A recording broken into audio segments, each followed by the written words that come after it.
In 2014, there were over 1,000 opioid-related deaths across Massachusetts due to the use of heroin and other opioid-based painkillers.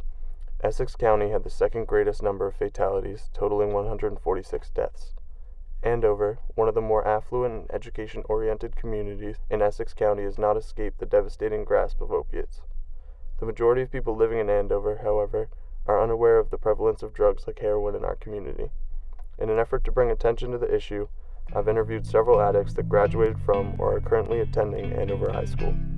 This is The Other Side of Andover, Massachusetts.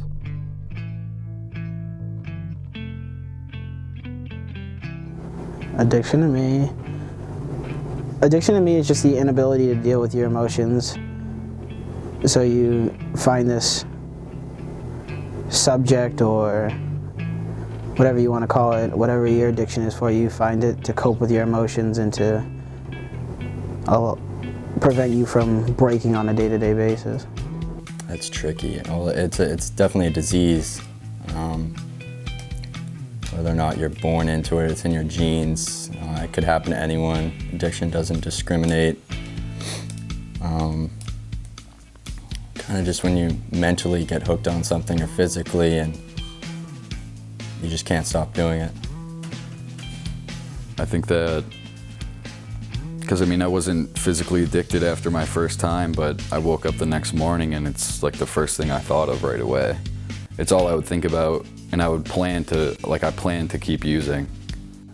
It's like falling in love because you find something and you can't get enough of it until you realize it's not right for you, and then you have to stop the relationship. Feeling like you need to do something every day when really it's just all in your head. It's your whole world.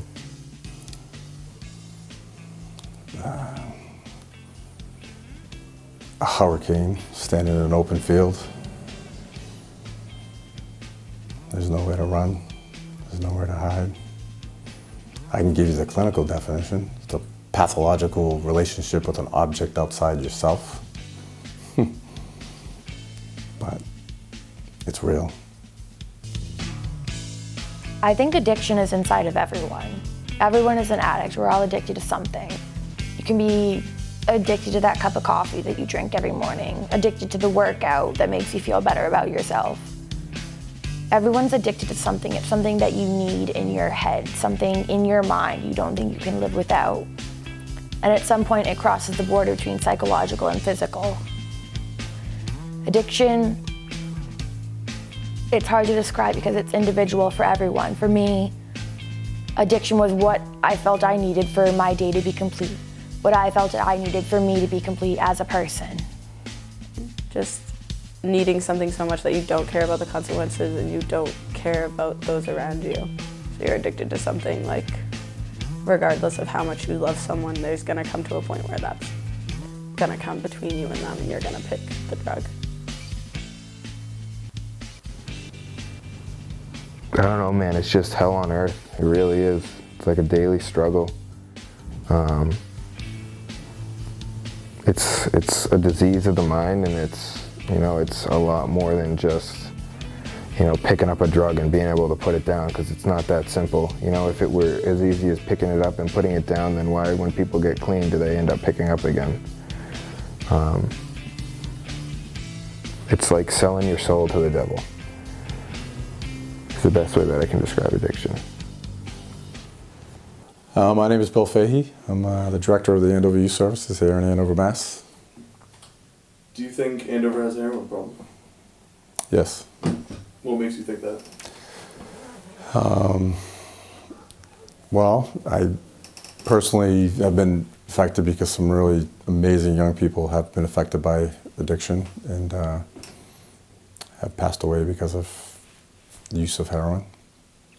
I would say they're probably similar in every community across the United States, that young people and people of all ages sometimes turns towards using a substance for a number of reasons. Their environment, they could have a genetic factor where maybe their parents struggle from addiction. There's a curiosity factor potentially, maybe not even understanding if you pick this up it could turn into a nightmare. but I think it definitely heroin has hit sort of the middle class and the suburb areas where it used to be perceived like it's for an inner city or a poorer place, but it's reached communities where there's a large number of middle class living, which is kind of like Andover, How many people do you know who have tried heroin? Tried it, probably at least 20. I started seeing my friends try it when I was 14. It was the first time I saw someone shoot up in front of me. And as for continual usage, I'd say I know at least 13, 14 kids. I was 17. One of my really good friends started using. We didn't know where he was. He was kind of fell off the grid, so I hung out with him. I clearly knew he was high off of heroin when I hung out with him, and next thing you know, I started giving him and his friend rides to go buy it in Lawrence, and I was getting paid a lot of money to do it. And that was for a week, and each day the money would go down, so he'd pay me less and less each day. And then one day he just offered me a key bump, which is a small bump of heroin, and I snorted it, instantly fell in love with it. I had known what it was about before because I was addicted to opiate painkillers, that type of deal, but yeah, that was basically the first time I tried it.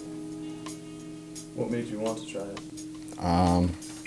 A lot of curiosity, because I knew it was a lot better than prescription painkillers and stuff like that. I knew it was more of a full body high rather than just a head high, and a lot more intense. And I don't know, I didn't really have a terrible life or anything like that, a lot of people would think, but mainly just curiosity, and that was really it. So what did you use? I don't know, it's just kind of I'm dyslexic, so I always had a hard time in school, and always had a lot of problems with teachers and stuff like that, and always got really aggravated, kind of short-tempered, so mainly, I don't know, like anyone does to get high, just to get out of myself and that whole type of deal. How often would you use when you were using? Every single day. And how long was that for? That was for a little over a year. I have no criminal record currently. I've been to two detoxes and 2 different residential programs. Definitely right off the bat, because I knew I just instantly loved it, and I started doing it every day from then on there after the first time I tried it, so I kind of knew I was hooked. I've always had an addictive personality ever since the beginning. I was born into it. It's in my genes. My uncle's a heroin addict. I have a large family of alcoholism. So just gave me really bad depression. Slowly ruining my life. I really wanted to kill myself. Made me very suicidal. And just all the misery. It's no life to live. How bad of a mental state I was in. Like this summer, there've been a few times I would try to intentionally overdose and kill myself, and I would do way too much, but wouldn't die. And next thing you know, I'd be calling my dope dealer up saying, "Oh, this shit's dirt," or "This shit's not good at all," because I didn't die. That's just pretty fucked up to me. First off, you went to Andover High School? I did. When was the first time you started using heroin? 22. And why? What made you want to? Well, I had an outstanding painkiller addiction that had been going on 4 years prior to that. And basically what had happened was I was using so much a day that I couldn't keep up my habit. And, getting to spend $300 a day just to feed a habit is too much for for someone who's working a minimum wage job, and it's too cheap and too hard of a opportunity to pass up. And how did you first get into painkillers in general? I had never even heard of them up until my first day of college, and a kid that I had met at orientation was the only kid that I had got their number. And first day of college, I called him up and I was like, hey, my roommate's not here. I got like an open dorm, you know, like let's smoke or chill or do whatever, you know. And so he came over to my dorm room, and you know, like he had a few kids with him, and they came in, they went like right over to my desk and they were like, hey, you don't mind if we, you know, use your desk, do you? And I was like, I don't really care, you know, like whatever. And so they take out these little, you know, blue pills, and I'm like looking at them all like, what are these kids doing? Like, I've never seen anything like this before at this point. You know, it's usually just been like drinking or smoking weed. And I was like, what is that? And they were like, what is that? Like, what do you mean, what is that? This kid Colin explained to me, you know, like it's a Perk 30. It's a painkiller. It's an opiate. And I was like, all right, well, let me get down, you know? And he was like, all right, well, I'll give you like half of it because you'll probably end up, you know, like getting sick or something. And I was like, no, just give me the whole thing. So like I did, you know, my first Perk 30, and I got like wrecked. Like not enough to get sick, but like pretty much down for the count the whole day. Like my head in my lap, like couldn't really speak, could barely see. It was like, I was a hot mess for pretty much the whole day. But what kept me coming back was the feeling it gives you. It's just like, it's like nothing else. It's like, if I were to describe it as anything else, it'd be like having like your comfiest blanket fresh out of the dryer, like wrapped around you at all times for the whole time. And you don't want to take it off. First time I tried heroin, probably like October of last year. So I was at school and like I didn't use there the first time. But I would come home and visit like friends here all the time, and I just started coming home more and more, and like the kids I would hang out with were all heroin addicts too, so hang out in the barbershop long enough, you're bound to get a cut. So you've been around a lot before you started using? Yeah, not like a very long time, maybe like a year. I made some new friends that are still like my best friends, but they just got caught up in it too. And how long did you use for? A little over a year. About a year, I'd say. I mean, I didn't do it all the time because I was still playing soccer at school, so I kind of had to balance it. And I was always, I don't know, I was always careful about it, or like tried to be as careful as I could, trying not to like get addicted, but still, there's like nothing else that like had me, like mentally, maybe not physically, but mentally I would like think about it all day, especially the next day after I tried it the first time. It was like unreal. Why did you use? I guess curiosity. I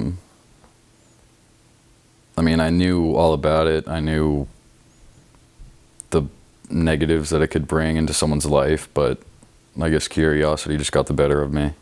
I needed to try it for whatever reason. The first time I tried anything else was October of my junior year, so that was, no, October of my senior year. So that was like a year and a bit ago. And after that, like I started to experiment more and more. Like, my friend told me that Robitussin could get me high, so I tried that, and then I moved to Xanax. And finally Percocet. And the third time I tried Percocet, they said they didn't have a Perk 30, they just had a crushed up Perk 80, and it turned out to be heroin. So that's how I moved into that direction. And yeah. When I was using heroin, it was probably like 4 to 7 times a week. And then like when I did it that day, I'd probably do it like 2 or 3 times. But then I got sent to a program, and when I came out, I started to do pills because I could just get them around the house. There was like an Adderall script and a Xanax script in my house. And then I started to use Robitussin a lot. And I was using that like every day for a month. And then finally, the last time I did it, it like lasted for a week after my final dose, and I had to go to a mental hospital because I thought it was going to stay like that forever. What is it that you're addicted to? I'm an alcoholic. And when was the first time you ever drank? I'd probably say 8th grade. Why? Just to try it. I was curious. Me and my friends were doing it, so I decided to do it. Had you seen alcohol a lot before you started drinking yourself? Yeah, almost every day my mom's an alcoholic as well, so it was a pretty common thing in the household. Why, once you found out you were an alcoholic, why did you continue to drink? Like, what made you want to drink? That's an interesting question. It was probably just dealing with the fact that I was an alcoholic, sitting back and saying, wow, I'm 17 years old and I have a drinking problem. And the only way I knew how to deal with my emotions at that time was to continue to drink. So, it's just like a chain effect, I guess. How often did you drink? Every day or every other day. And how long had you been doing that for? Probably like a year or two. How has this affected your life, like, day to day? Day to day. The biggest thing I would probably say is gaining trust and staying away from it's hard too, because it's everywhere, especially at my age, being like a senior in high school. It's everywhere, and like everyone wants to drink and go to parties, so it's kind of like if you're not drinking and going to parties, they make it feel like you have nothing else to do. So that's another hard thing, is having fun without drinking. When did you first realize you had a problem? Probably in the beginning of this year, when I started just seeing like the change in my behavior, and I was drinking like every day from 7 o'clock in the morning till like 10 o'clock at night. And then I realized that it's not what normal people do, and I was kind of following the trend of my mom, so. Have you ever gotten sent away because of it? Yeah, I went to detox 3 times within a year.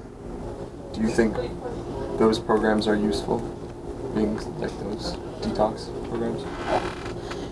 I mean, it really depends on your mindset in the program. If you want to get sober, the programs are a key step in your sobriety. Obviously, the detox helps you get sober, and then they'll send you to other programs like halfway houses or any other places like 90-day programs. But it's ultimately your decision. You can go in those programs with a mindset that you don't want to get sober, and the program won't do anything for you besides get you angry and make all your emotions come out. Or you can go in the program saying, I want help and I'm an addict, and the programs can be the best thing that's happened to your life. So it's all depending on the person. For me personally, it was probably one of the best experiences I've had, and I think it was a crucial part to me being sober to this day. So. The hardest part for me living the sober life would probably be dealing with my emotions head on, because the one thing I did when I was drinking is any emotion that I would face, I would drink to dull the emotions because I didn't feel like I could deal with them. So the thing with now that I can't drink, it's all the emotions that I face, I have to face them head on, and I have to face them with the support of my sober group and my family. So that's probably the hardest part. And what ultimately made you want to stop? I was pretty much just sick and tired of being sick and tired. And it was just like, I saw all the destruction it brought to my mom's life, and I realized, why the hell would I want to put myself in the same situation that my mom did? And I'm not going to be able to accomplish anything in life if I continue down the horrible path. I first tried Coke my freshman year. It was actually an accident. We thought it was ecstasy. But then after I snorted it, we all started pretty much vibrating, and that's when we realized it wasn't actually E. But I first started using it for what it was my junior year. And had you been around a lot before you started using? Yes, but I've been around every drug. Like, every drug is very prevalent in high school in a community like this. Like, you see kids smoking, shooting, snorting, taking pills, every color of the rainbow, popping them like they're candy. Like, every drug is around. I steadily used for about 6 months, and then after that, on and off. I would have binges or relapses, and then longer periods of time where I would stay clean. What made you first want to try coke? Curiosity. Like, I had tried Adderall, Ritalin, other amphetamines before. They make you better, they make you faster, they make you more confident. They make you smarter, more focused, more capable of everything. And it makes you into a better you. The kind of you that you're always expected to be, but you can never seem to attain. They tell you that coke's just like that. There are a lot of instances when I realized that it was a problem. I would blow my nose and blood would come up. My friend told me at one point that the dark circles under my eyes from not sleeping had like bleached out and just become bruises on my face. I dropped like 20 pounds. It was really like, I would put it before everything. I would put it before friends, seeing my family, school. That's where all my money went. And you don't even realize it until you're at the bottom of your own grave looking up. It negatively affected my life because it's something, addiction in and of itself is a very negative thing. And it negatively affected my life just with its presence, and it's going to continue to negatively affect it because addiction isn't something that ever ends. Once you get a taste of something, you're always going to crave it. You're always going to want it. It's always going to be there in the back of your mind, even if you can't taste it in reality. It's going to become your favorite flavor, and once you can't have that, it doesn't matter how long you deprive yourself of it, you're always going to want it. It's a consistent struggle. It ruined a decent amount of friendships. Definitely put my relationship with my parents and my family on ice. Everyone was kind of took everyone back, took everyone by surprise because I hid it so well. Like, no one had any idea, at least inside my family. And then I got arrested for possession of Class A, so that kind of changed things. I had to go to detox and go to court and everything, and yeah, it just kind of, it's like an eye-opening experience, I guess, getting arrested for that, because it kind of puts things into perspective. Like, you don't think about it while you're using, because obviously you're using, but you don't think about like the bigger picture, and then something happens and you kind of have to step back and look at it and look at what you're doing, and you just don't realize it. Once you developed a habit, why did you continue to use? That same feel-good feeling that you get when, you know, like when you're using, it's like almost too good to put down. It's like anything that you are like really into in your life, you know, like you never really want to stop, you know, whether it be sports, you love sports, you never want to put it down. Like, I found that feeling with perks, and like, in addition to everyone else that I was hanging out with doing them, you know, like it was a social thing that I fit in with, and in my group it was accepted to do that, so I just kept doing it. But on top of that, the high is just so strong and so intense. It's like, it's really hard to put down. It's just, you know, like in the beginning it's all fun and games because, you know, like that's, you're partying, you know, like, you know, some people do it, you know, 13, 14. I found it at 18, 19. And it's just like, you know, why stop something that, you know, makes you feel like you fit in and makes you feel good at the same time, and at first glance it doesn't seem to cause any problems in your life, except for maybe, you know, like some short change in your wallet. But other than that, you know, like I didn't think that it would be an issue to the extent that it grew to.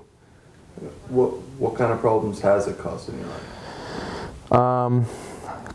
You know, to start out with, I ended up dropping out of college because I stopped going to class. You know, like another year or two down the road, I couldn't keep a job because I would be stealing from my job's money. Or I just wouldn't show up to work that day because I would be sick from not having them. like flu-like symptoms, like nauseous, like diarrhea, waking up in a pool of your own sweat. You know, like around that time, my family started kind of catching on with it, and you know, they started realizing that, you know, like I was, you know, not acting myself. So it's caused my family life some problems for sure. I've been, you know, lucky enough not to have any legal like arrests or anything from, you know, my use, but you know, like I've got, you know, like once I went to hardest stuff heroin, you know, like my family got hip to the Section 35, which is they basically go to the court and tell the court that, you know, you're a danger to yourself or others, and they have a doctor come in and see you. They like pretty much give you, you know, a few questions. They like look at your arms and stuff to see, you know, like if you have track marks, and if they think that you're, you know, using or you're bad, then they will suggest to the judge that you be mandated to treatment. And it's happened to me twice, and you know, like loss of freedom is a big one for me, because like I've never had to, you know, be held down by any constraints. And the first time I got sectioned to Bridgewater State Prison, and it's not a treatment facility. Like they pretty much give you Department of Corrections clothes. You're inside of a barbed wire fence, and it sucks. You know, it's like basically trading off your life and freedom for the use of drugs. And while you're using, it's, you know, you'll put everything on the pedestal that has drugs, and you'll just toss everything else out without a care in the world. How often did you use when you were like at your peak? Every day, multiple times a day. And were you just snorting, or were you? No, I went from snorting the 30s to then snorting the heroin to then maybe like 4 or 5 days after I snorted the heroin, I went just straight to shooting it with a syringe. And once you get to that point, there's really no going back, you know, like, it's almost like an entirely different high. And, you know, like why would you, you know, sniff something when you get less of it and it lasts a shorter amount of time, when you can get instant gratification within 2 seconds from using a needle and it lasts way longer, you know? It just, you know, like that seemed logical in my mind while I was using, but, you know, now I look at it and I was like, you know, like I used to put a needle in my arm just to get high, you know, like it far surpasses the putting, you know, an herb in a piece of paper to get high. I'm like actually, you know, like I'm, you know, melting down drugs and putting them in a syringe and then into my body just to be able to get high. Like it got to like a pretty ugly point.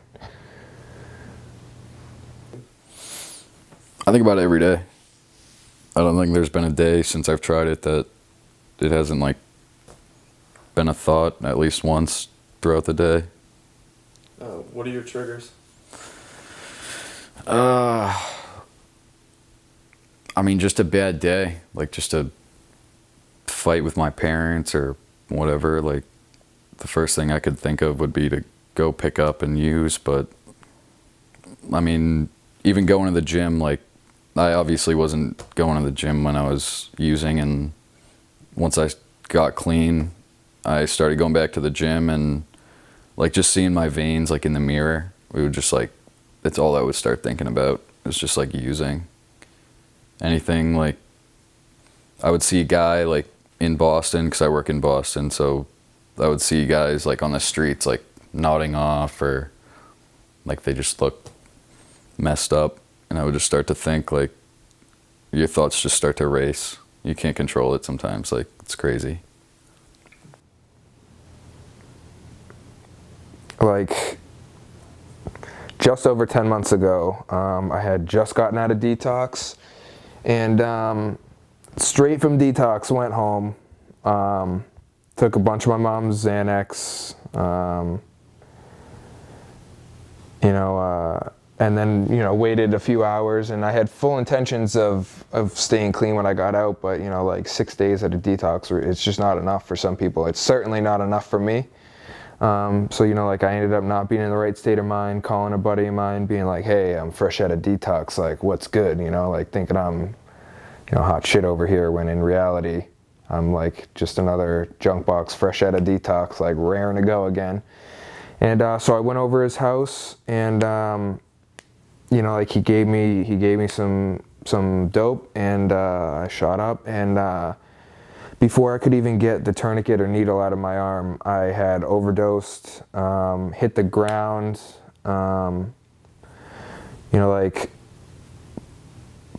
a few days later, putting the pieces back together, what had happened was I had, overdosed. He had to drag me down 3 flights of stairs to the basement so that when the paramedics got there, they could take me out of his house. And all I can really remember from the time when I got to his house till right up until when I was, about to shoot up was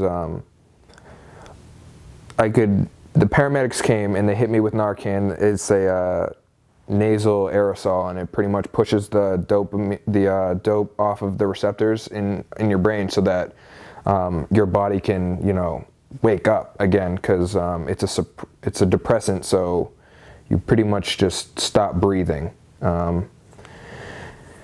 I just remember hearing people screaming and yelling, and I couldn't open my eyes, and then I went back out, and I kind of started coming to again when they were loading me into the ambulance, and I remember opening my eyes, and I was freaked out because I knew I was going to the hospital, and I knew it was bad. I was like, I'm good, like, let me out, let me out, like, I don't want any part of this. And they were like, you're not going anywhere, kid, like, lay back down, it's too late for that. And I, and then I overdosed again, and I was, out for the whole ride all the way to Lawrence General Hospital. However long it took them to get me there from, downtown Andover. And they had to hit me with the IV Narcan, and I woke right back up, like immediately, like as if I was never overdosed. It was very weird and surreal to wake up in another place from where I already was. But it happened to be Friday the 13th that day, which was also my mother's birthday. And I didn't realize that till, months later, because I was, still all messed up. And that was ugly. I think that was probably the first real moment that I realized that I had a real bad problem. I had just gotten out of detox. I just overdosed. And it's on my mom's birthday. Every kid should be spending their parent be with a parent on their birthday, and she has to come into the hospital to see her son on a hospital gurney out in the middle of the hallway because they don't have any rooms for another junkie who's just coming in overdosed.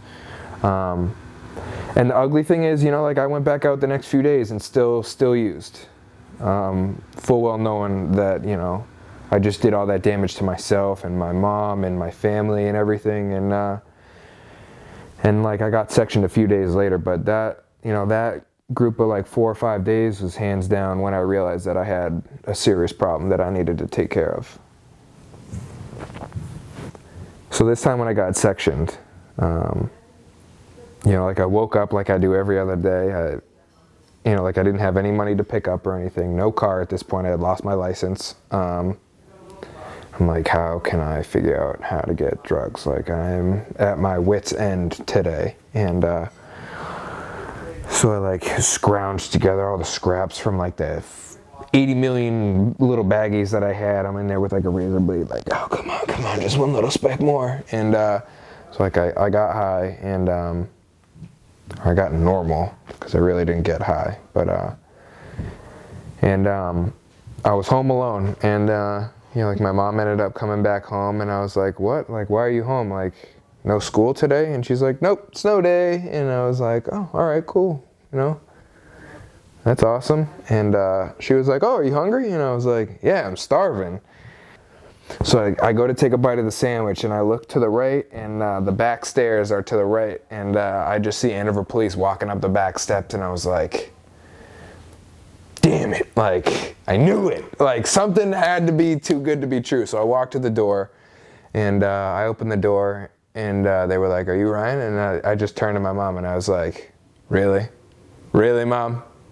And she just, like, turned away and like, walked away, and so it was like, so I'm getting sectioned, and they were like, yep, getting sectioned. And I was like, all right, come on in, guys, like, I gotta get dressed. And so like, you know, like, I went in, got dressed, whatever, came back out, and I can't remember who it was, but I'm like in the back of the car, handcuffed, and the cops like leaning into the back of the cop car, like, do you know what you're doing to your mother? Like, blah, blah, blah, blah. Like, dude, I'm a heroin addict. Like, you think you know, like, while I'm using, I really give a shit about, you know, anyone else, let alone what a cop says who's, you know, put me in handcuffs and who's taking me to the courthouse to sit for another 8 hours. Like I really could care less, but my mom got me good. And like, I'm glad that she does that stuff, you know, like, I probably would not be alive today if my parents didn't care as much as they care, which I'm very thankful for, because some people don't have that. You know, some people struggle their whole lives, even without addiction, without their parents. So, you know, like, I love my parents more than anything. So how has addiction affected your own life?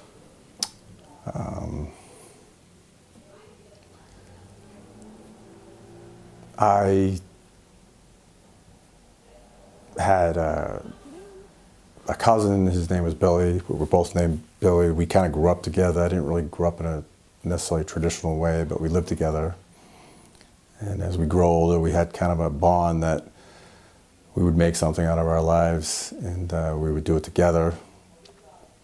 And it was me and we were real close. I mean, you got to picture me and my 3 little cousins growing up, sleeping in one little bed and hanging out and sharing each other's hopes and dreams. And we kind of had a pact that we would be different than some of the men that we saw in our family that had suffered from addiction and caused destruction in their own lives and in their families' lives. We were byproducts of that, and we were making it.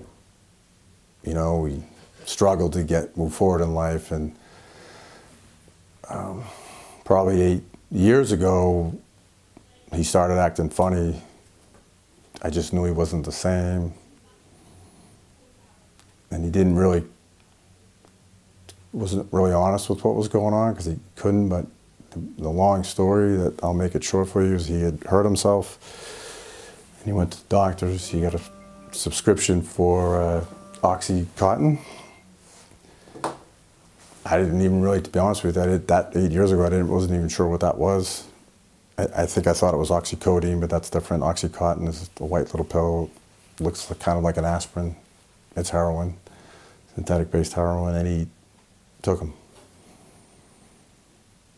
And he kept taking them, and then everything changed. And I did everything I could in my own life to try to help him, from physically fighting him, turning the doctor in. They was giving it to him, trying to love him, trying to change him, trying to cut off drug dealers, and none of it really worked because he was hooked. I took him in and out of rehabs, and then he died. And he was 38 years old, and he has a son that'll never know him. And he didn't make it, but he's so much more than that, and I don't remember him for the drugs, but I saw what the drugs did to him. And I know that, that no human power could stop it, but I do plead and ask anybody that will listen that we need to do more in this country, because he was an amazing person. That flame was put out due to the fact that a doctor prescribed him an Oxycontin, and then he decided himself to go down that road. But I always wondered, if that drug was never made, if he might still be here today. So, who in your family is an addict? My dad, and like his dad was an alcoholic and he was a heroin addict. I think he started abusing drugs before I was born, but I noticed when I was like really young, like probably like 5, and he would like call me and like nod out on the phone and like stop answering. Or like when I was with him and sitting on the couch, like he would be like talking and like mid-sentence his like head would drop and he just would like be out and like stop talking. I would see him every other weekend, and it would never be for like long visits. Like we would sit there and he would like say he didn't feel good, and then like my grandmother would bring him home, and like I would hang out with my grandmother and then go home. Or like he would sit there and like nod out and stuff, and like I was like never close with him growing up, like didn't talk to him that much, like. And once I got older, I like stopped trying to see him, so I see him like every few months now instead of like every other weekend. Do you think Andover has a heroin problem? Yes. A bunch of kids are doing it, and it's like a huge epidemic. Well, a lot of people right now that I know that have used heroin are in recovery and are not using at the moment, but at a time I knew like 13 people probably, or 14 people who were using. Yes, I went to Andover High School. I mean, from all the people that I know, I think it's like depression. I know a bunch of kids who have wicked bad depression, and they all started using heroin. I'm sure they were like curious to see if it would like take away their pain, and a lot of people it did. So a lot of people, I don't know, most of the kids I know, that's why they started. Kelly was a girl who has lived in Andover her whole life, who was a really good friend to me and to a bunch of people. I met her in like 3rd grade, and I was close with her through elementary school, and we weren't so close in middle school, and then throughout high school she was my best friend. And she started, the first time she sniffed heroin was in like 2013. It became a huge problem for her the next year in 2014, and she passed away. They marked the date as January 3rd, 2015, but I counted as January 1st, 2015.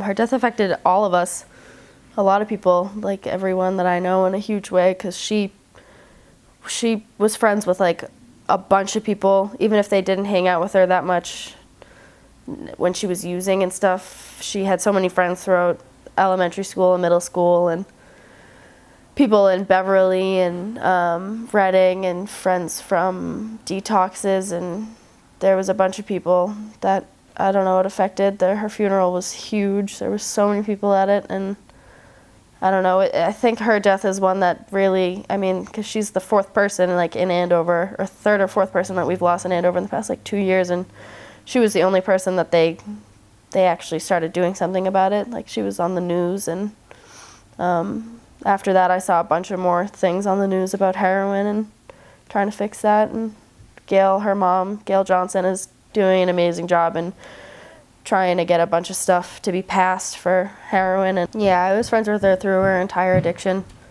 I mean, we've been best friends all through high school. Like she was like my sister, like we loved each other. And I don't like girls, so like she was my best friend. Well, it affected her life in like a huge way. She went through, I think it was 12 programs in the year that she had the addiction. She overdosed multiple times and was in the hospital multiple times. One of the times I've just found out like 2 weeks ago that I actually drove her, and that night she overdosed and ended up in the hospital. And I just found out from her mom like where that happened, and I was the one who drove her there. And when she was using, it was like that was the only thing that like mattered really. She was so caring towards like everyone, but she never wanted to tell me because like she didn't want it to hurt me. She didn't want me to not be her friend anymore, which I don't know why she would think that. And like she would sit in someone's room and not leave, and she wouldn't really hang out with me when she was using or whatever. And if she would try to tell me she wasn't, but like I'm around it so often, like I know what it is. Like, but yeah, the last time she used was on, I picked her up New Year's Eve night, and she was like totally fine. And she was with me all night, and that morning we went outside and she smoked a butt, and then we came in and I went in the living room and she went in the bathroom and used, and then she came out and she died like on my lap. And then they brought her back, but like she was never breathing on her own. And I mean, she had a bunch of friends through her whole addiction. Everyone there was like good friends with her, but the addiction's when like you start off doing it thinking it's like fun, and it gets like darker and darker, and you eventually like you can't escape. Like I have a bunch of letters and shit from Kelly saying like she wishes she wasn't doing what she was doing, but addiction's like a disease. It strained every single type of relationship that I've ever had with, you know, like anyone, family related, you know, friends who have had to take care of me or watch over me while I'm, you know, too messed up. And, you know, like it's just, there's so much that like is affected while you're in the middle of using. And, you know, like you may not think that you're hurting anyone else, but in reality, like you may be doing yourself some damage, like physically, but, you know, emotionally and just mentally in general, you're like crushing everyone else around you. Like I had family members never want to talk to me again, you know, like so utterly disgusted with me that they never wanted, like they didn't even want to acknowledge my existence as someone in their family. And you know, it's someone who I look up to and who I still look up to. And you know, like I thought I had absolutely ruined that relationship for the rest of my life, and it's someone who's taken care of me throughout my whole life. It's just, it crushes everything. It really does. There's no other way to really describe it other than just complete and utter chaos. It had to be at least probably like 2 or 3 summers ago. I went into Lawrence to pick up, and I won't say, you know, like where I picked up, but I was coming back and I stopped at the McDonald's on 28 in Lawrence up by Northern Essex. And you know, like I shot up, I got high, and I was coming back on 28 back home. And it had to be like pretty much just when I had started out using. And I was coming up the hill where Jim Subs is, like right before the town line of Andover. And there's this big red excursion in front of me. And, you know, like I happened to nod out right as we're cresting this hill, and when I came to, he was stopped like 10 feet in front of me, maybe not even. And so I, you know, like I tried to jerk the wheel out of the way, and I ended up smashing this dude right in the, like, in his back right light. And you know, airbags go out, I get knocked out, I come to, I'm like, why the fuck is there dust in my car? Like, what happened? And you know, the airbags all deflated on my lap and everything. Car parts everywhere in the street, and I see this dude's car like on the other side of the road, like way on the, like almost on the sidewalk. And I was like, I killed this dude. Like there's no way that this dude is not dead, because I hit him at least doing 30. And so I get out of the car, and you know, at this point my adrenaline's like pumping, you know, like I'm wide awake now, of course. And so I get out and I pretty much run over to this guy's window, and my face is right at like eye level with him, so like I can only see from like his shoulders up, and he's got blood splatter just all over his face, like it's all over the window, and I was just like, this dude's dead, like my life's over. And so I opened the car door to like help him out, and like I looked down and his bone is sticking through his leg. Like it looked like a spare rib. It was some pretty gruesome stuff. Like it was to the point where like I almost passed out because of how shocked I was. Spoke no English, of course, you know, like I'm like, are you okay? And he's can't respond, talking in like mumbled Spanish, and you know, like, this dude ran over, we helped him bring him to the car or whatever, and so then I realized, you know, like, oh, like, damn, I've got, you know, like my needle, my spoon, my dope, you know, like my tourniquet, like it's all just chilling in my car. So I ran back to my car and I'm throwing like all my stuff, you know, into the backpack that I had, and I threw it in my trunk. And so then maybe like a minute later, the cops and the ambulance come, and you know, like they come over to me right away, and I'm like, that's it, I'm going to jail, like my life's over. And they were like, oh, are you all right? And like, what happened? And I was like, oh, the dude slammed on his brakes, like, I don't know, I had to swerve and see his right light smashed out, and I was like, don't worry about me, like I'm cool, you know, my car's smashed up and I'm all right, but that dude's bone's sticking through his leg, so you might want to go help him. And you know, like they didn't breathalyze me, they didn't, you know, check my pupils, they didn't do anything. They were just like, all right, well, you can't drive your car, we're gonna have it towed, can you get a ride? And I was like, yes. Like, can I leave? Is it all right to leave? And then I went on my way, took my backpack, and just went and finished the rest of my night doing it, just getting high, drinking, you know, like it had never happened. And it's just like, that's how my life was for like years at a time. And it wasn't just while I was shooting heroin. It was like, even before that, like driving to Connecticut for like a 2-hour drive just to go hang out with my friends from school to pick up perks, and then pick up a bunch and drive back for 2 hours at like 11 o'clock at night, having to have the window open to have the cool air keep me awake. Just like ugly stuff. When was the first time you ever tried heroin? When I was 16 years old, at the beginning of February. No, late January. Constantly for about 4 months, but total about a year. I just really liked the feeling of it, and there was really nothing else to it. I had a pretty bad relationship with my mother and my father, and I really wasn't seeing them because I was out of the house all the time. And then they started to notice something was wrong, so they got really worried. Who in your family is an addict? My brother. What's he addicted to? Heroin. When I was 7, I went into his room and found his stuff and brought it to my mom. He was 18. By stuff, what do you mean? What did you find? I found a syringe, a rubber band, a pipe, heroin. I can't remember if there was actually heroin in the bag, but I found a bag for it, brought it to her, asked her if he was a diabetic.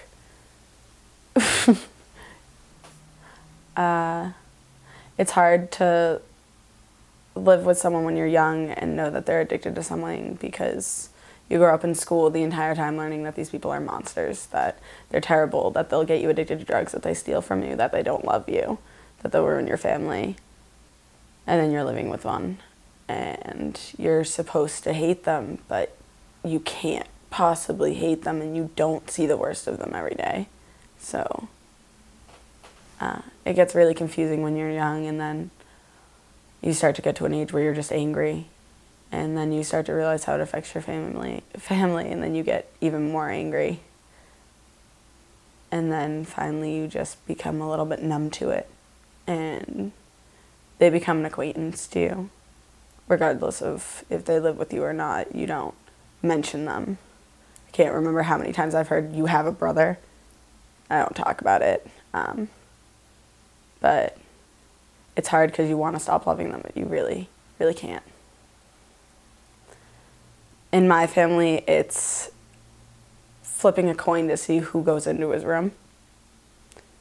Like when we were little, on top of my brother being an addict, he had depression issues, and so sometimes he'd lock himself in his room for days because he was depressed. but you never knew if it was actually because he was depressed or if he was dead. And my mom would never do it, so it was between me and my sister. We'd flip a coin, and you'd run in and you'd close your eyes and you'd like push him, and he'd yell at you, and like it became really, really just tiring to like hope to God that your brother wasn't going to be dead. Yeah, I think Andover has a massive drug problem in general, but heroin is probably the biggest piece to it because it's the most dangerous. I know for my group we have sympathy, but and my parents, but for a lot of other families and other people in the town who aren't exposed to it as broadly as my group is, as like, you know, just black and white that this person is great but they have a problem, you have the same view that the health class gave you and that everybody gives you, and that the fact that these people are scum and you shouldn't help them because it's their own fault, and that you shouldn't want to be around them and that they don't deserve any kind of love or sympathy. It's a very negative view for people who are part of everyday families. I mean, we're an extremely wealthy town, and 15 people who have been fairly close to me have done heroin and been addicted to heroin and gone away for heroin, and some are dead from heroin. So like the fact that we can't accept the fact that it's just an issue in this town is, especially with the fact that people don't take the addiction so seriously. Kids get prescribed painkillers frequently, and it ends up leading them to this. Why do you think kids in Andover use? Boredom and apathy and stress, beyond stressful. And it's an extremely judgmental town that pretends to be something it's not a lot of times, so it's hard not to feel helpless. I think one of the craziest things about it is, like, I used to think I was like the biggest, baddest dude when I was using, and I was like 140 pounds, like maybe soaking wet, and just like the biggest ego of all time. And you could have probably like snapped me in half at that point in my life. Like, it was just not, it's like you basically like starve yourself when you do it. You can't eat, like, no appetite whatsoever. I survived off maybe like a packet of gummy worms a day, maybe some ice cream if I was feeling up to it, and like maybe some cucumbers here and there. But like that's about it. That's about as much as I used to eat. And like when I'm clean, I like, it like just comes right back. It's so weird. It's like you've been starving yourself for days and weeks and months, and you know, depending on how long your run is. Started off by doing perks at the end of junior year. I got my wisdom teeth out, and they prescribed me perks, and one thing led to another, and the first time I really did try it for the very first time was January of 2014. I got my wisdom teeth out, and they prescribed me perks, and one thing led to another, and the first time I really did try it for the very first time was January of 2014. I was in the car of two of my other friends, and we only had $40, and we were going back and forth screaming at each other like, "Shut the fuck up!" Like, no, I wanted to get perks, and they were just like, "No, let's get dope." Like, I was like, "Fuck you! I'm not gonna fucking do that to myself."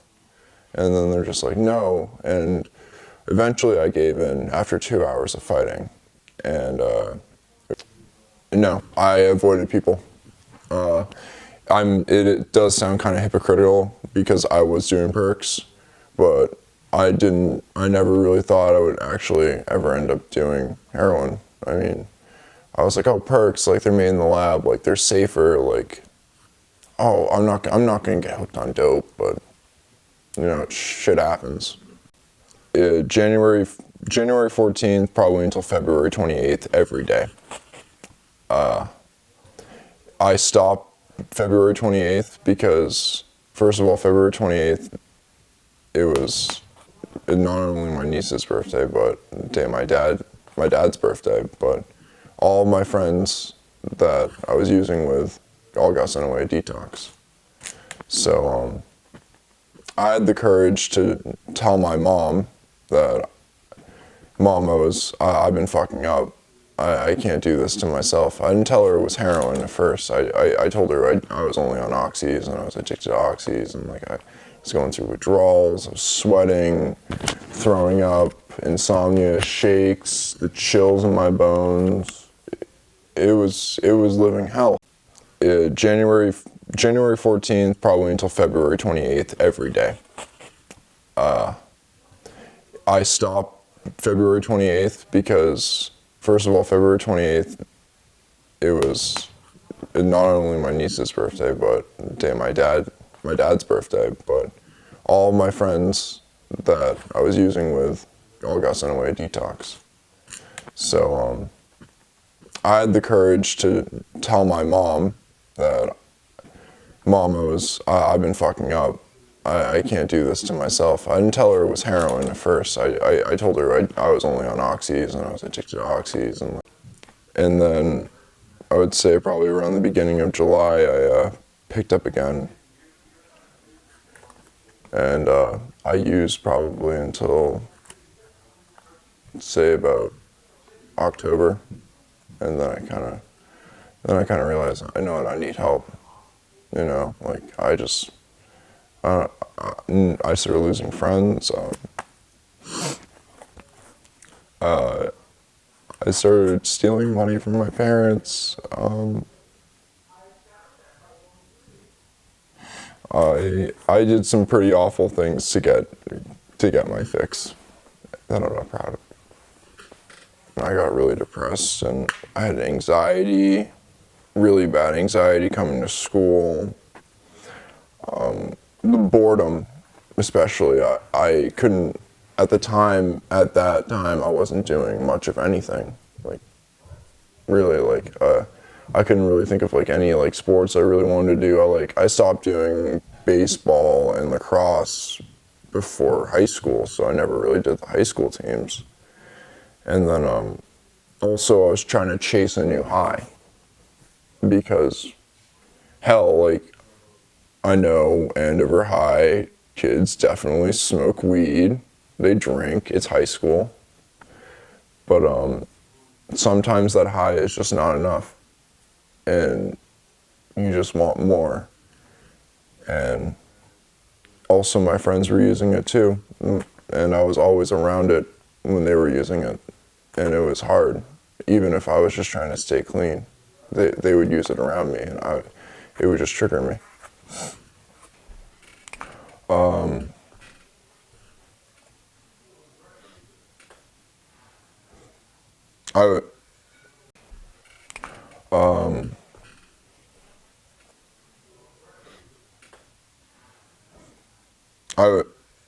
I wish I never did it. Every moment of my life, I wish I never did it. I wish I never tried perks. I wish I never tried heroin. I regret many things, but you just can't dwell on the past, you know? I chose to get sent away myself. I knew there was an issue and I wanted to get help. I just couldn't stand hurting my parents and lying to them about where I was gonna be.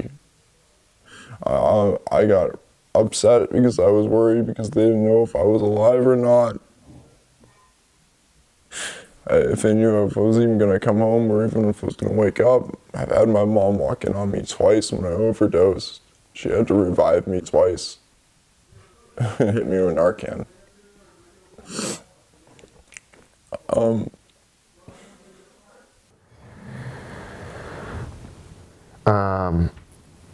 You know, like I know one time, I can't remember who was there. I know there were a few kids who really didn't know me, but like, you know, knew of me. We were all chilling in the gazebo, and you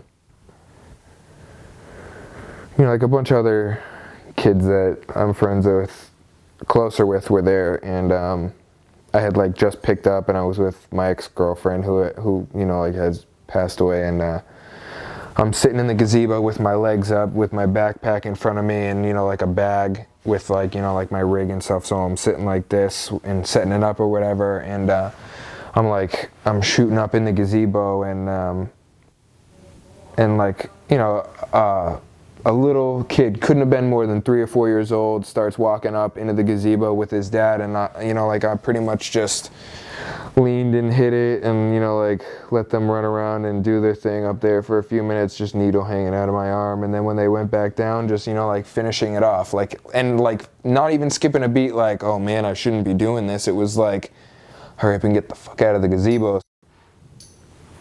You know, like I would just like hang in there, you know, like if you're still using, like I said, there's a way out, you know, like there's plenty of programs, long-term, short-term, IOPs. You have like programs that you are mandated to stay, programs that you're not mandated to stay, you know, like there's 1,000 ways for you to get clean, and there's really only a few to stay high. So like, it's just, give yourself a shot, you know, like you're worth more than, you know, a $40 dope bag.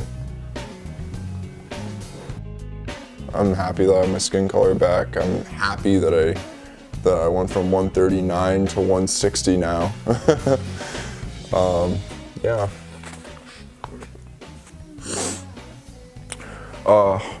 Many of my friends have died from a heroin overdose, and many have overdosed close friends, and many of them are even just suffering from this disease. Hell, if you're having issues, you just need to ask for help. You can't just sit there in the hole and just die on your own. Like, you can't abandon someone if they have an addiction. It just makes it worse. You need to give a helping hand. You need to help them up. You need to get them back up on their feet. You need to motivate them. You need to get them to do stuff. You need to get their mind off of it. Obviously, treatments, I highly suggest treatment if you're really heavily into it. 2 different programs actually helped me. It was I got a lot of family support, but also motivated youth recovery out in Worcester, which is a detox. Helped me out a lot my first time trying to get clean, and my second time at it, I went back to that same detox, and then moved on to the Cushing House in South Boston, which was very beneficial for my recovery, and I learned a lot there, and it helped me out a lot. What motivates you to stay clean? Friendships that I still have that I don't want to lose. I know that if I went back to it, and my parents found out, my relationship with my family would never be the same. God forbid I got in trouble again, that would mess up all my probations and stuff, and it's just not worth it. Like, I've done it, I know like how it changes your life, and like the high is not worth it. So the curiosity, trying to figure out what that high is like, nothing's worth it for that, to risk it. I mean, especially with everything that's happened, not just in this town, but the whole Northeast, the past like 2 years, 3 years, even longer, but I wouldn't have known about it. And it's just not worth it. It's pretty sad, because it doesn't discriminate. Like, it doesn't matter age, sex, race, nothing matters. It's just, there's nothing like it. You can't, it's like hard to describe.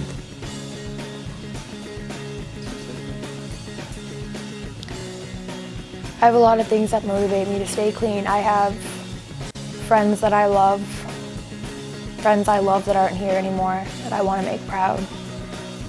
My family, being alive in general. Like, I can do things, I can go places, I can change people's minds, I can change the world, we all can. I can stop this from ever happening in other places. I can change views about addiction, raise awareness, and try to spread love, not hate about it. I have things to be alive for, and those are the things I stay clean for. My friends, my family never knew about my problems, so it's not their own doing, but they didn't really help. But my friends especially, I had people who would check up on me even when I didn't want to be checked up on, people who would try to find me when I would try to go ghost or something like that, and would make sure I was okay. And what's keeping me clean this time? I go to AA. I have a sponsor who, you know, helps me when I'm having rough times in my sobriety, when I need to bounce questions off him. He's bringing me through the steps, which is basically changing. It's not changing, it's taking a look at myself and realizing how I've been running my life and how I need to change it in a different way. I try and be a better person on, like, you know, a daily basis, because I'm not a good human being when I'm using, but you know, like, the love and support of my family and friends is huge for me. It's like a big motivator, you know, like just being able to get them back and get the love and affection and just everything that comes with it is like so amazing. It's like the small things in life that, you know, like I'm unwilling to let go of now that are keeping me clean. And I'm not willing to give up those things today to use. You know, like, don't get me wrong, I have my weak moments, just like anybody does with anything that they struggle with. But, you know, like, I have to keep in mind, you know, like people that I've loved and cared about are dying from this disease or dying from this drug. You know, like, one of my friends who had two kids, and he just recently passed away within, you know, a few months ago from relapsing, and it only took 2 days. You know, like, I want to stay clean for them. You know, like, I want them to be able to see me from, you know, wherever they are now. You know, whether it be heaven or wherever it may be. You know, like, I want them to look down and say, you know, like, Ryan's doing his thing. You know, like, he's doing good. You know, like, I want my family to see me doing good. You know, like, and I want me to do good. You know, it's like, I spent like over 10 years of my life just wasting away doing drugs, trying to be like the cool kid, and, you know, like, now I really don't care. I could be the loser for all I care and have my life together. That's what's important to me. It's it kind of sucks because like, in my mind, you know, like, everyone knows I'm a heroin addict. Like, walking down the street, I'm always like, I wonder who really knows, you know, like, I wonder if, you know, like, the cops roll by me and they're like, oh, there's, you know, watch out for him, look out, hide your kids. You know, but, like, in reality, like, I'm sure, you know, like, some people know, some people may have no idea. Some people may have no idea that there's heroin in Andover.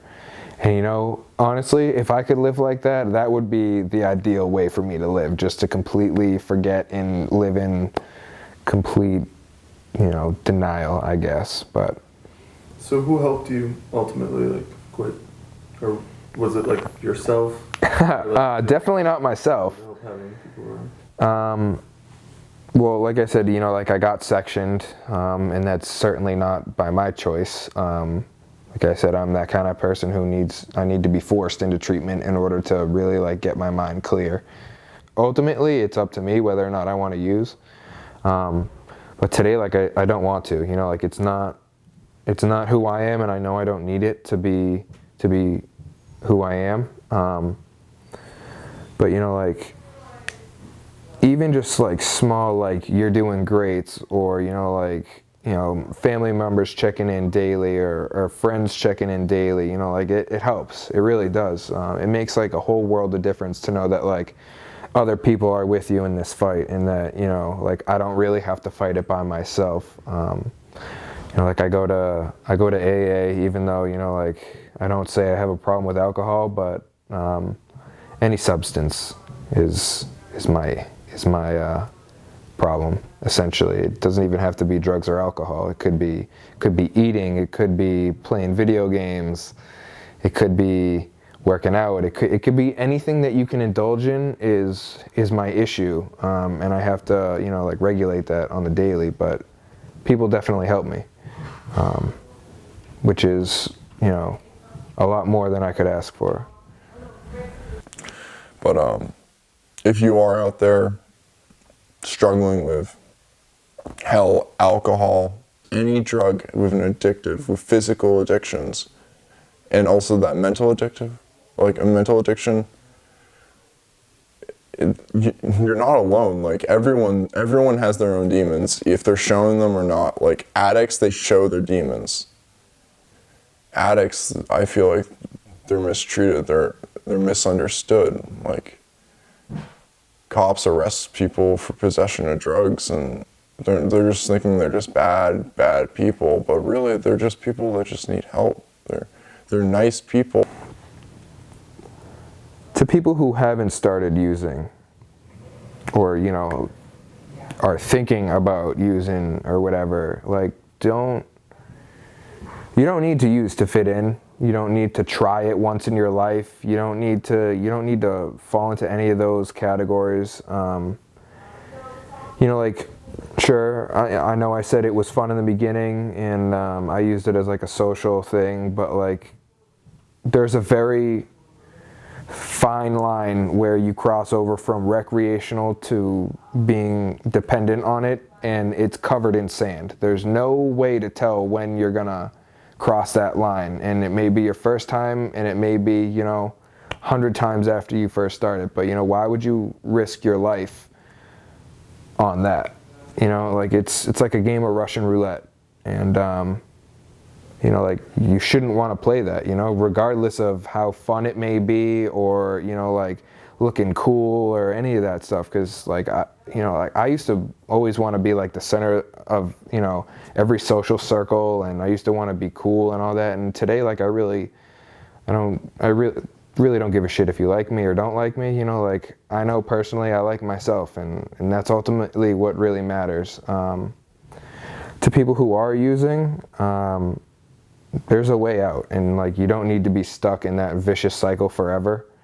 You may not want it, but, you know, like, no one, like, I didn't wake up one morning and be like, oh, I want to be a junkie for the rest of my life, you know, like it took a long time for me to realize that. And even if you don't want help, like, just try it. You know, like, there's nothing, you know, like, if you don't like it, then go back out and use, you know, like, no one's keeping you sober. It's all up to you. But, like, why would you want to be a junkie the rest of your life? You know, like, when you could have a family, you could have kids, you could have a house, you could have a car, you know, like, and it's not all about the things that you can attain in life, but, you know, like, happiness is certainly one that I've found and I value more than anything else that I have materialistic wise. Like, hats, clothes, whatever, you know, like, it's cool to have, but, you know, like, I'd rather much have my life, you know, like, people I care about in it. It's not a healthy way to live, you know, like, it's just, some people just need time to get it. It doesn't happen overnight. Like, I just lost someone very close to me, like one of my ex-girlfriends who, you know, like, pretty much had lived with me, and, you know, like, she was an amazing girl, and it sucks that, you know, she's gone, and, you know, like, it didn't have to happen, and I hold some guilt over my head because of, you know, like, getting her into this sort of thing. But at the end of the day, you know, like, everyone has choices, and you can either choose to stay on, you know, this straight and narrow path, or you can stray away, and you can make your own choices. How do I feel about illicit drugs? I don't know. How do I feel about young people that get trapped in that? Overwhelmed, sad, you know, powerless, you know. I hope that we can find ways to have young people feel good about themselves and not have to turn in that direction for whatever the reason. But I can tell you this, they don't do it on purpose.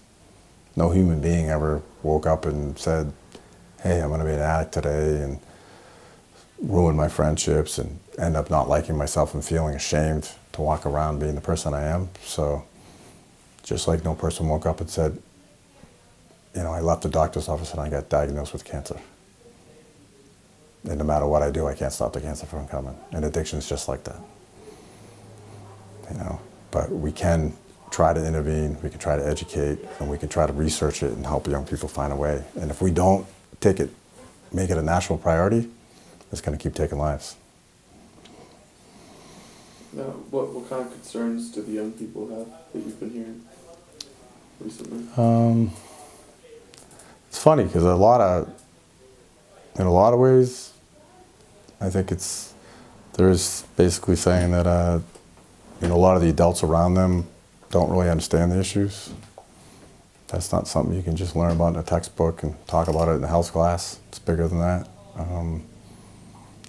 That behind the whole thing is a lot of pressure, to kind of, maybe it's to grow up too fast, maybe it's to be somebody you don't want to be. Maybe there's not enough caring arms out there to put around their shoulders to say, hey, it's okay, you'll be all right, you're okay the way you are. Lack of connection, getting isolated. Sometimes people that get in trouble, they get isolated. And when they're isolated, you don't know where they are, you don't know how they're feeling, you don't know how to reach out to them. Isolation comes from stigma. It comes from people that don't take the time to reach out, check on that person they say they love,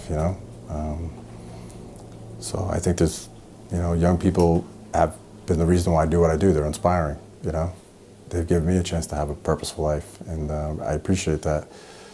And I think there's a lot of hostility in general in America about young people. Like they're selfish, or they're self-centered, or they're the technology generation or the iPhone generation. And I think, quite frankly, that's a bunch of bullshit. I think that young people in this community have done nothing but get involved, raise money for all kinds of programs, supported the youth center, supported initiatives at the school, have supported one another, are amazing, full of hope, full of dreams. The next group that'll step up and change this world. I see totally the opposite of what's portrayed in the newspapers, and actually sometimes I get frustrated when I hear a lot of the adults talk about, wow, when I was younger, we used to just play in the neighborhood, or we didn't do this and we didn't do that, and I didn't sit on TV playing video games and blah blah blah and all that. And it's a different world. You can't go backwards. America's built on going forward. So I don't know. It leads me to say, well, I don't never understand why we don't involve young people in the process of creating change in their communities when it affects them greatly. So I'd like to see more young people invited to meetings where decisions are made that affect their lives. I think that would be helpful.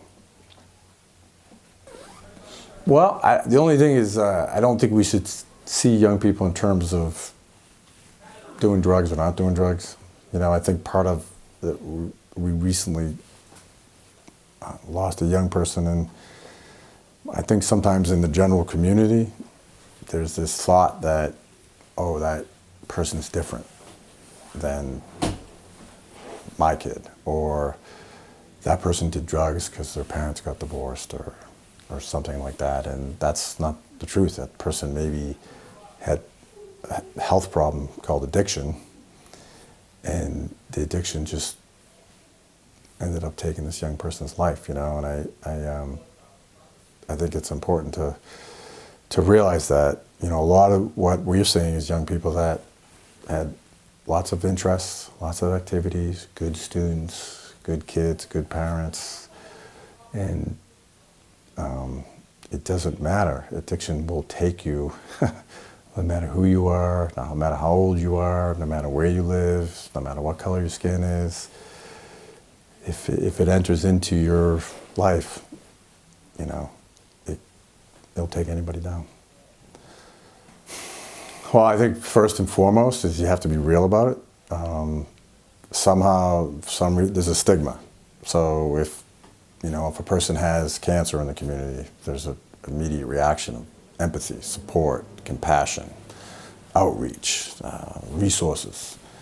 But if it's addiction, there's a different reaction to it, kind of like the person could have controlled it, or they're wrong or they're bad for getting into a substance that is highly addictive, that somebody else made and brought to the community and put in front of someone. And addiction is a national, I think people don't see addiction as a health epidemic. They see cancer as a health issue. We need to solve that. Addiction is right up there as the killer of young people, a killer of hope, killer of spirits. So if we really are going to be serious about it, then we have to first of all be real about it. Number one, that it is in our community. Number two, that our young people have died from it.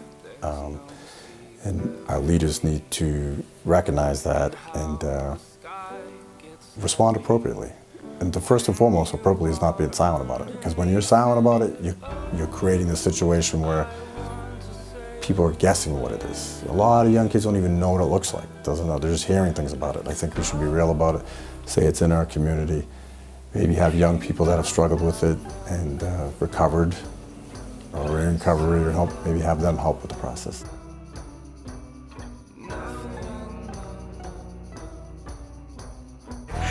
My people's dreams die. I seen what they can be denied.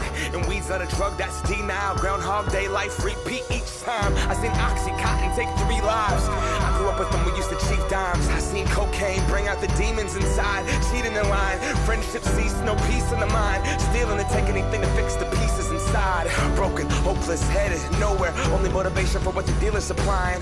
That rush, that drug, that dope. Those pills, that crumb, that roach. Thinking I will never do that, not that drug. Growing up, nobody ever does. Until you're stuck, looking in the mirror like I can't believe what I become. Swore I was gonna be someone, and growing up everyone always does.